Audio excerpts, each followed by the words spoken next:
Burung-burung kalau tekan licin itu limbuk cinta. Oh, ngaten. Nek liceng suwi. Limbuk.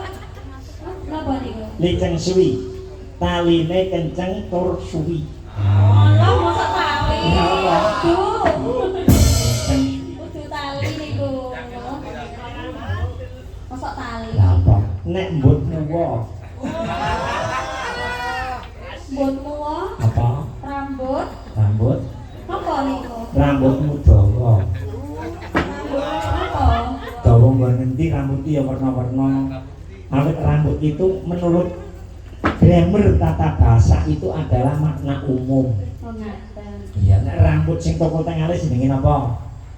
Nggih alis. Alis. Nggih. Rambut sing teng mripat jenenge napa? Idep. Rambut sing teng ira ngisore jenenge napa?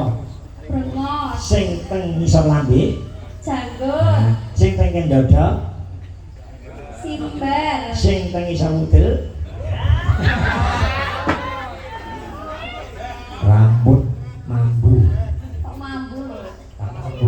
Dikubah kok. Niku gosor berarti nggih. Gosok ki apa? Gondrong ngisor. Oh, gosok bisa. Gosok. Nah ini. Iya. Makna baru.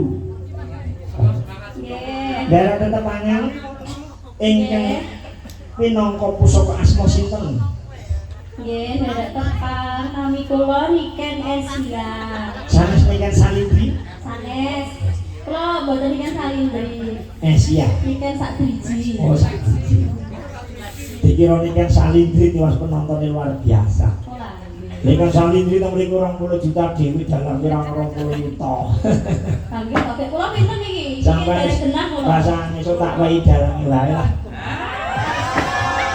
Tawa. Monggo. Nggih, Mbak, derek Niken. tepanan nembe sepidah menika Nggih. sowan wonten menika Wira Gaten. Wira Gaten. Kebumen apa pundi? Kebumen. Nggih, Kebumen. Kecamatan Mirip ya. Nggih, muga-muga kula betah wonten mriki. Nggih. Cek wonten Bali ngoten lho.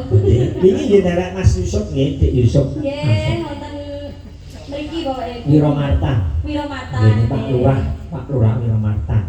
Nggih. Monggo badhe dipun berkahi punapa, badhe pun gungi punapa? Bungan nek cara dalang Solo paring bungan. Bungan ki apa?